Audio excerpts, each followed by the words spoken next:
आप सभी को मेरा नमस्कार। आज की जो मेरी वीडियो है उसका विषय है नई कविता का युग। इससे पहले हमने प्रयोगवाद पढ़ा था, तो नई कविता को पढ़ने से पहले एक बार मेरी वीडियो को लाइक और मेरे चैनल को सब्सक्राइब कर दीजिए। ये मोस्ट इम्पॉर्टेंट है। जैसे कि आज का टॉपिक बहुत मोस्ट इम्पॉर्टेंट है, नई कविता का युग।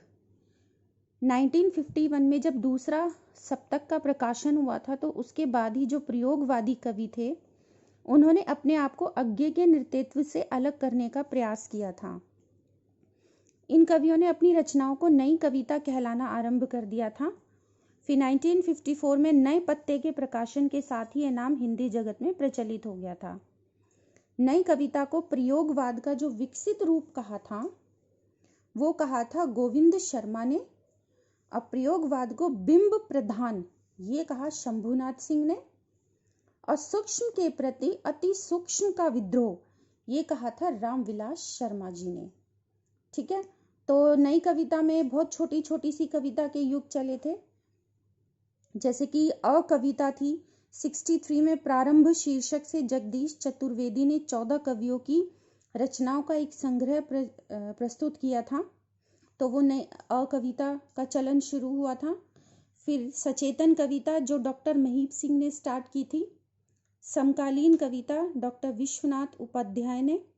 युयुत्सुवादी जो कविता थी वो शलभ श्री राम सिंह ने स्टार्ट की थी। ऐसे भू कविता कुमार कृष्ण ने, प्रबंध कविता परमानंद श्रीवास्तव ने, और सहज कविता रविंद्र भ्रमर ने स्टार्ट की थी। ये सारी बहुत सारी कविताएं थी जो अलग अलग इतिहासकारों ने शुरू की। तो इस श्रृंखला में जो हमारे सबसे पहले कवि आते हैं या लेखक आते हैं वो हैं जैनेन्द्र कुमार। तो इनके साहित्य के विषय में ये है कि इनका वास्तविक नाम जो था वो आनंदीलाल था। ये इनका जन्म और मृत्यु है। ठीक है, इन्होंने बहुत सी कहानियां लिखी, जैसे हत्या, अपना अपना भाग्य, ये सारी। उपन्यास भी लिखे बहुत सारे, जैसे विवर्त, परख, त्यागपत्र, कल्याणी, सुखदा, ये सारे बहुत सारे लिखे हैं वैसे तो, लेकिन इतने सारे लिखते हैं ये लोग तो कि हमें एक वीडियो में तो सबको हम नहीं पढ़ सकते, और उतने नाम भी हम याद नहीं रख सकते। तो जो इम्पोर्टेंट है वो ये है। उसमें दो चिड़िया जो इनकी कहानी है वो मनोवैज्ञानिक पृष्ठभूमि पर व्यक्त मन की शंका और समस्याओं का विश्लेषण किया है इन्होंने उसमें। परख प्रथम उपन्यास है, इसके माध्यम से लेखक ने अपने प्रेम दर्शन को प्रतिष्ठित किया है। मुक्तिबोध इनका अंतिम उपन्यास है। इसमें नायक है वो सहाय है जो अपनी पत्नी और प्रेमिका के बीच फंसा हुआ है, मुक्ति पाना चाहता है। इस पर साहित्य अकादमी मिला था जैनेन्द्र जी को। ठीक है, कल्याणी है जो इनका लिखा उपन्यास है। आर्थिक स्थिति को लेकर दाम्पत्य जीवन में उठे प्रश्नों पर इसमें विचार किया गया है। फिर नेक्स्ट है इनका त्यागपत्र। इसमें विवाह के बाद की समस्या को चित्रित किया गया है। इसी श्रृंखला में हमारे नेक्स्ट आते हैं भीष्म साहनी जी। ये इनके उपन्यास हैं। कड़ियाँ, तमस, मर्यादास की माड़ी, नीलू, नीलिमा, नीलूफर, झरोखे, बसंती, ये सब कहानी इन्होंने काफ़ी लिखी थी। चीफ की दावत, पत्नी, भटकती राख, नीली आंखें, ये सब नाटक लिखे। कबीरा खड़ा बाजार में, हानुश, आलमगीर, माधवी, ये सब। रंग दे बसंती जो है इनकी जलियांवाला बाग हत्याकांड पे लिखी है इन्होंने। कबीरा खड़ा बाजार में कबीर साहब के निर्भीक सत्यान्वेषी प्रखर व्यक्तित्व का चित्रण किया है उसमें इन्होंने। ठीक है, चीफ की दावत परिवार में उपेक्षित वृद्ध माँ का महत्व बताया है। तमस 75 में साहित्य अकादमी मिला है।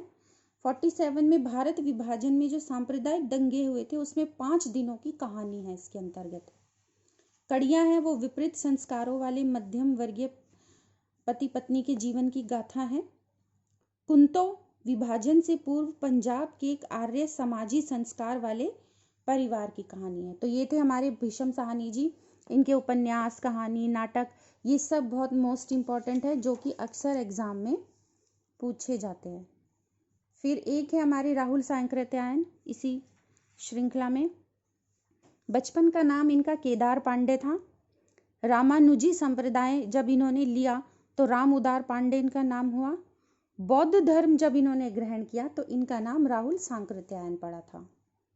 ठीक है, इनकी उपाधि थी महापंडित, और इन्होंने भोजपुरी में बहुत सारा साहित्य लिखा है। ठीक है, इनकी कहानी है जैसे सतमी के बच्चे, वोल्गा से गंगा तक आदि।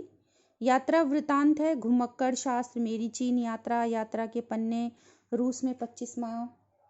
उपन्यास है इनके बहुत सारे, किन्नरों के देश में, भागो नहीं दुनिया को बदलो, सिंह सेनापति, मधुर स्वप्न, ये सारे हैं इनके।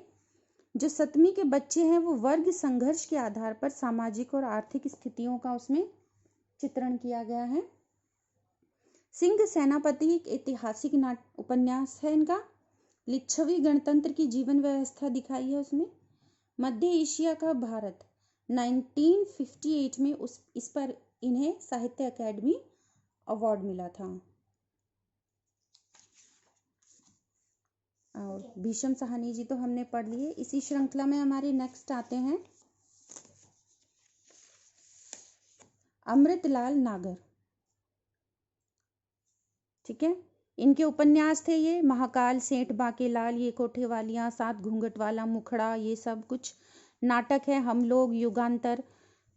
हम लोग तो बहुत फेमस नाटक है हमारे समय का। कहानी है गरीब की हाय, नवाबी चक्कर, गोरख धंधा, ये सब। अमृत और विष जो है 67 में साहित्य अकादमी मिला था इन्हें उस पर। बूंद और समुद्र भारतीय समाज के विभिन्न रूपों को चित्रित किया है। शतरंज के मोहरे अवध की नवाबी का पतन दिखाया है इसमें इन्होंने। खंजन नयन सूरदास के जीवन पर है।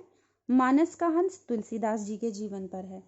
नाचियो बहुत गोपाल समाज के उपेक्षित वर्गों के संघर्षमय जीवन की कथा है इसमें। और सेठ बांकेलाल हिंदी का लघु आंचलिक उपन्यास है, छोटा है लेकिन आंचलिक उपन्यास है। हास्य व्यंग लेखकों का संग्रह जो था इनका वो चकलस के नाम से प्रकाशित हुआ था। और इनके उपन्यासों को हिंदी के गैर मानक रूपों का पिटारा कहा था रामविलास शर्मा जी ने। इसी श्रृंखला में हमारे नेक्स्ट हैं फणीश्वर नाथ रेणु। ये इनके उपन्यास है मैला आंचल, परती परी कथा, जुलूस। कहानी है इनकी लिखी हुई बहुत सारी। तीसरी कसम, लाल पान की बेगम, तबे एकला चलो रे, ये सब। तीसरी कसम, इस पर फिल्म भी बनी है। लंबी कहानियों की परंपरा को आगे बढ़ाती है तीसरी कसम। एक ग्रामीण होता है इसमें गाड़ीवान, हीरामन और एक नर्तकी हीराबाई के परस्पर आकर्षण की कहानी है। मैला आंचल 1942 से लेकर गांधी जी के निधन तक का इसमें सारा कथानक है, आंचलिक उपन्यास है। जुलूस पाकिस्तान से विस्थापित होकर बिहार के पूर्णिया जिले में आए हुए हिंदू शरणार्थियों की दारुण कथा है इसके अंतर्गत, जुलूस के अंतर्गत। क्योंकि इनका जन्म बिहार में ही हुआ था तो वहाँ की जो भी सामाजिक आर्थिक दशाएं थी इन्होंने अपनी दृष्टि से देखी हैं। तो जुलूस में वहाँ पर जो बिहार के पूर्णिया जिले में आए हिंदू शरणार्थियों की दारुण कथा का इन्होंने वर्णन किया है। नेक्स्ट है हमारे यशपाल। इनके उपन्यास है दिव्या, झूठा सच, दादा कामरेड, देशद्रोही, ये सब। कहानी राजा ज्ञानदान, दास धर्म, शंबूक, निबंध बात बात में, ये सारे हैं इनके लिखे हुए। ठीक है, यशपाल जी के वैसे तो बहुत सारे हैं पर मैंने आपको बताया सारे संभव नहीं है पढ़ना।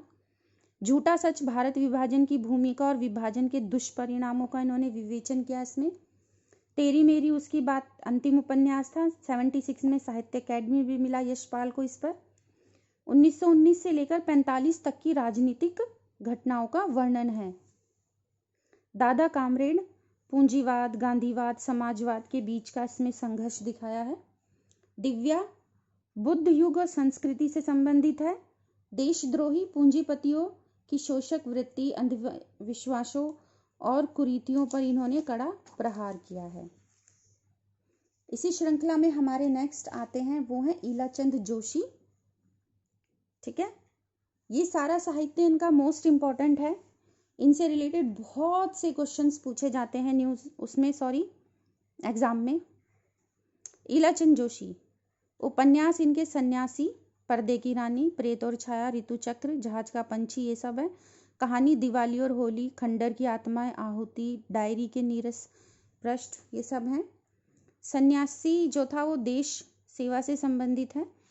पर्दे की रानी एक लड़की है जो कि उसका पिता खूनी होता है और माँ वैश्या होती है, तो उसकी कहानी है कि उसके मन में किस तरह से हीन भावना उत्पन्न होती है समाज के प्रति।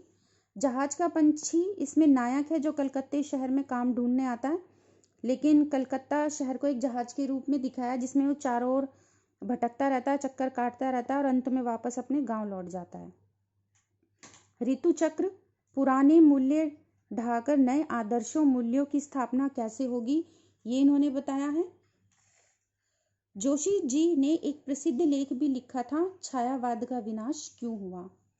तो ये थे ईलाचंद जोशी। इसी श्रृंखला में नेक्स्ट है कृष्णा सोबती। ठीक है, इनके उपन्यास है जिंदगी नामा, यारों के यार, डार से बिछुड़ी, ये सब कहानी, मित्रों मरजानी, सिक्का बदल गया, ये सारी इनकी कहानियां हैं। ठीक है, जिंदगी नामा जो होती है विभाजन से पूर्व पंजाब की संस्कृति पर लिखी है इन्होंने। 1980 में साहित्य अकेडमी मिला। समय सरगम पर व्यास सम्मान मिला। ईशान और अरण्या दो बूढ़े पात्रों की कहानी है।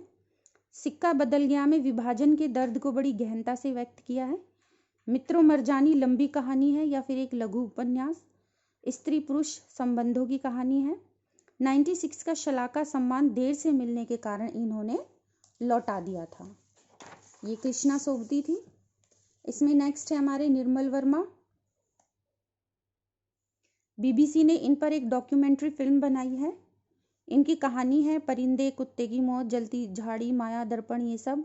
उपन्यास है वो दिन, लालटीन की छत, एक चीतड़ा सुख, अंतिम निर्णय।